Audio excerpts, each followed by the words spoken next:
안녕하십니까. 건설업 전문 세무사무소 주영자입니다. 오늘은 건설업에 있어서의 도급금액 변경할 때 수정세금 개인세에 대해서 알아보도록 하겠습니다. 건설업의 일반적인 공급 시기는 영무 제공 완료일입니다. 즉 이제 준공이 됐다든가 사용 승인이 됐다든가 하는 시점까지는 최소한 세금 계산서를 발행해야 하는 것이죠. 그런데 보통 건설업에서는 기성고에 따라서 대가의 각 부분을 받기로 한때 그때 세금 계산서도 발행하도록 되어 있습니다. 그래서 쉽게 말해서 기성고 20%다.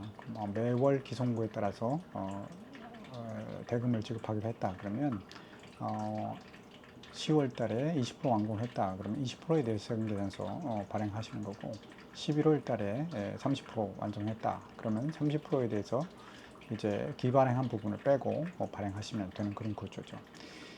그런데 우리가 그 공사를 진행하다 보면 불측의 돌관공사라든가 또는 공사 기간이 연장되다든가 공기 단축을 해야 하지만 사실상 그 제한된 공기 안에서 완성하기가 또 쉽지 않아서 원래 공사 기간을 그대로 맞추려고 하면 원가가 더 들어가는 경우가 있겠죠. 그래서 공사대금 분쟁 부분들이 늘 생기고 변동에 대해서는 항상 시비거리가 있곤 합니다.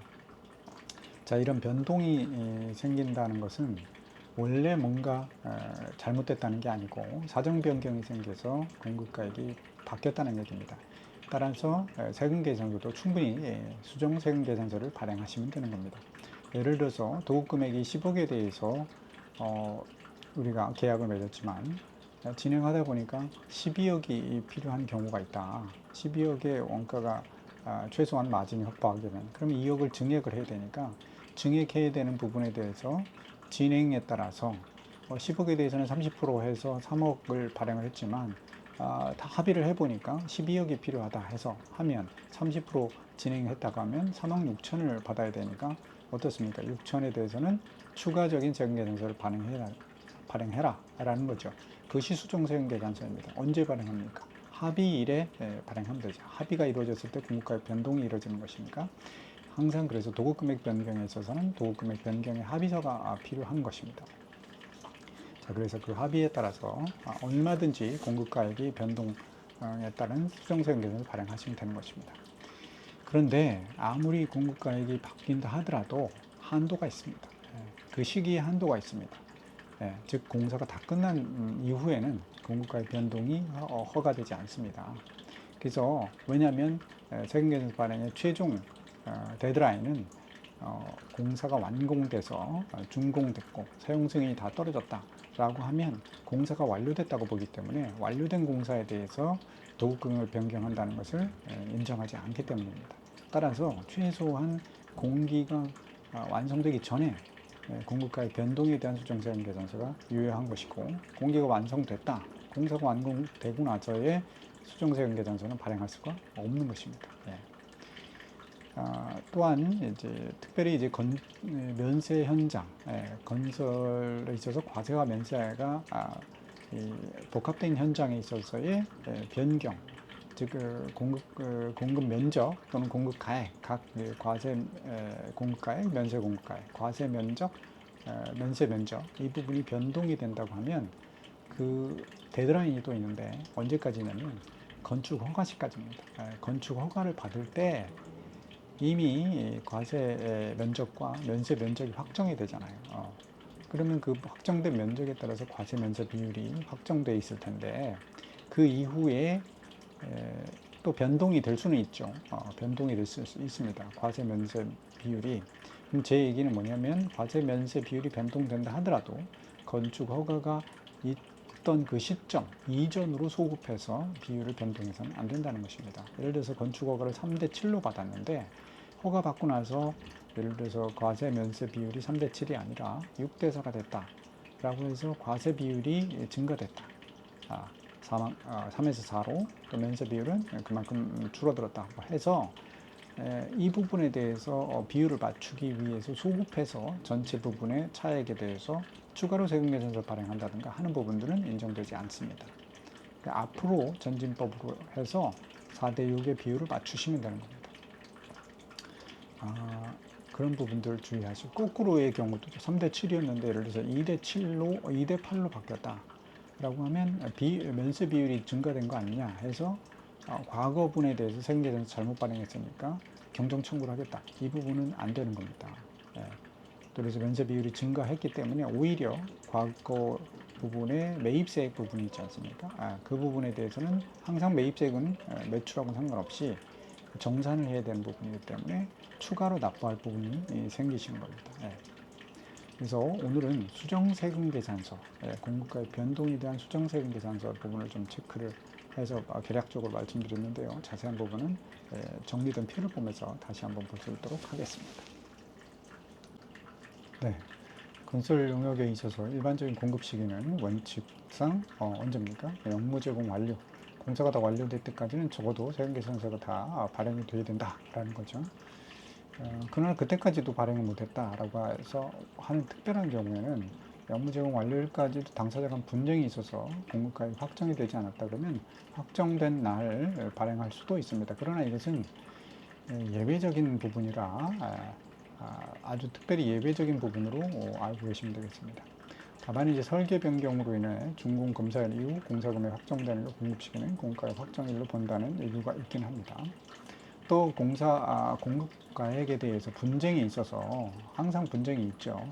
그래서 왜냐하면 공기가 연장되거나 설계 변경이 있거나 하면은 공급가액 변동이 되는 부분들을 당사자 간에 명확하게 합의서를 쓰면 좋은데 그렇지 않은 경우가 현장에서는 비일비재하기 때문에 그냥 먼저 공사를 하고 나서 그 뒤에 이제 공사 대금을 청구하는 그런 그 관행들이 있기 때문에 그 금액에 대한 확정이 정확하게 이루어지지 않았다라고 하면 언제 비로소 확정이 되냐면 소송으로 가죠. 소송으로 가면 또는 조정으로 갑니다. 조정 중재로 가면 언제까지 그 결정이 납니까? 소송에 대해서 확정 판결이 완전히 확정 판결을 받는다는 게 아니라 판결 이후에 항소나 상고 이게 이제 그 기간이 있지 않습니까? 기간이 도과된 날, 그날이 소송이 확정됐다 이렇게 봅니다. 확정 판결일 그날을 공급 시기로 해서 세금계산서 발행합니다. 세금계산서는 조정 결정은 그 이의 신청 기간에 이 길로 보고요. 자, 당사자 수정세금계산서 공급가액이 이제 변동됐다는 건 항상 당사자 합의서가 있어야 됩니다. 합의서가 없는 것은 일방의 주장이죠. 따라서 당사자 합의서가 바탕이 된 수정세금계산서라야 적법하다. 합의서가 없으면 공급가액 변동에 대해서는 항상 문제가 생기니까요. 수정세금계산서 공급가액 변동 이 부분에 대해서 발행을 하시거나 받을 경우에는 이 공급가액 변동에 대한 합의서를 꼭 건설 업체에서는 갖춰두시길 바랍니다.